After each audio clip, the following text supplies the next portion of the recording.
So let's look at RCB. What are the things that strike you first when you think of RCB? I think of the fans. They polarize opinions. It's always strongly pro-RCB, strongly anti-RCB. But if you're a franchise, you want to have fans like RCB. They turn up in large numbers. They support their team every year. So that's a big plus. You think of batting, don't you? Those big names. Remember the days when Chris Gayle was hammering balls into Cubbon Park. The days when Virat Kohli was hitting 400s, almost scoring 1,000 runs. AB de Villiers and Kohli incandescent with their batting. You think of RCB and you think of big overseas batsmen. And you think, whatever they score, people seem to chase it down. Is the bowling good enough? And you worry about the bowling with RCB. And the start of every season is coated with hope. And somewhere down the line, it gives way to frustration. They say, maybe next year. And the fans keep turning up the following year. So what can we expect this year? An interesting trade to start off with. They've given up Quinton de Kock, but they got Marcus Stoinis. I think Stoinis will be a very, very good player for them. Quinton de Kock, in the form that he is in, they might miss him. He did actually deliver, but you never know with a player like Quinton de Kock. Nathan Coulter-Nile is still available. He's in pretty good form as well. So let's look down. What are the strengths of this RCB side first? The middle is fantastic. Kohli, AB de Villiers, and how exciting is Shimron Hetmyer. He's a bit hit and miss at the moment. He's still pretty young, but when he gets going, he's fantastic. So you've got a really good middle order.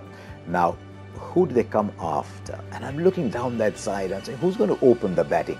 Right, Parthiv Patel. Parthiv Patel always opens. His strike rate isn't great. So Parthiv Patel plays the first 5-6 overs. You really don't want him to play too much more than that, but he gets you off to a start.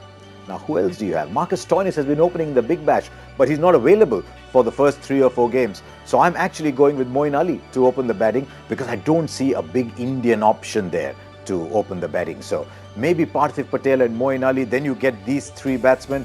Then you're starting to look at the all-rounders. They spent a lot of money on Shivam Dube. Now, Dube has not played a lot in the Syed Mushtaq Ali tournament. So he'll probably be coming a bit raw, a bit uncertain. But when he gets going, he's fantastic. He gives you the extra bowling option as well. I think there's a big strength with the 2 spin bowling all-rounders. Washington Sundar is another option at opening the batting. And then there's Pawan Negi. Negi's a good IPL player, but he's not set the season on fire for Delhi. And there's Chahal. So some days they might want to play all 3 spinners. Some days they might want to play only 2. Then there's Umesh Yadav. What a good season he had for RCB last year. Can he deliver that again? There's another international in Mohammad Siraj, but Siraj's economy rates when he plays for India are all haywire. But you've got Siraj, you've got Umesh Yadav, and you've got maybe Nathan Coulter-Nile or Tim Southee to start it off. Now, with every team, as you always look at replacements, because it's 14 games, you never know what happens. Suddenly there's a hamstring and your 3 games gone, as CSK discovered last year with Kedar Jadhav. Players are coming and going. Towards the end of the season, you'll only have the New Zealanders left. That way, actually, RCB are pretty well off because they'll have Colin de Grandhomme all the way through. They'll have Southee all the way through. They'll have AB de Villiers all the way through. So on that point of view, they are from that point of view, they're pretty all right.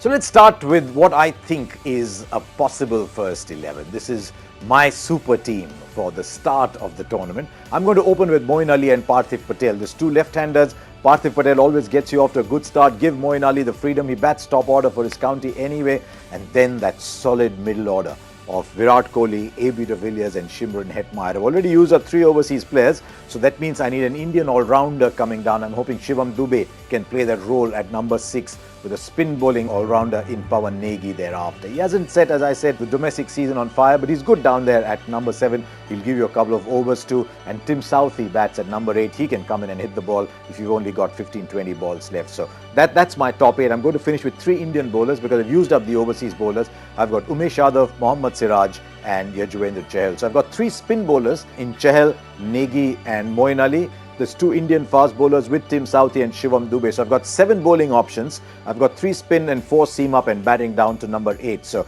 that's the team to start off with. Then around the 2nd or 3rd of April, you can get the Australians starting to come in. I'd like to see Marcus Stoinis open the batting, so he comes in for Moeen Ali.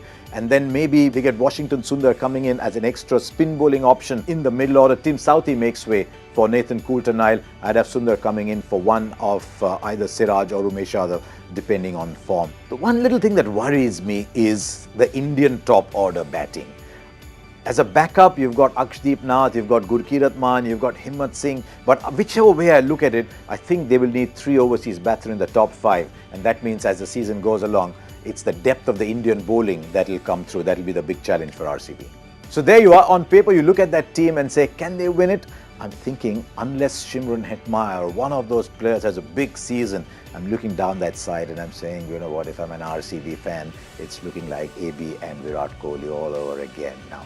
It's not bad if you have AB and Virat Kohli all over again, but it's starting to look a bit like that. I also would like to see them end the season well. They seem to start the season okay, 12 out of 22, it's not wow, but it's okay, but then they tail off. The bigger problem is, can they start winning matches against the big teams? Now, in the last few years, they're 8 versus 21 loss to win ratio, and that's just not good enough when you're playing the likes of Mumbai Indians or Chennai Super Kings or Kolkata Knight Riders, the big teams like that. So they've got to find ways of winning against the big teams. What about their home turf? How's Chinnaswamy going to play? Virat Kohli said during the T20, it looks like it's gone back to the Chinnaswamy Stadium. Not quite certain of that, but if it does go back to that kind of team, then the extra bowling options that they have available this year will come in handy. I still think they'll be better off when Kutenheil and Stoinis come back. But at the moment, it's like any other season. I think you can start, RCB fans, you can start with hope, and maybe you shouldn't say maybe next year, this time, but we'll wait and see.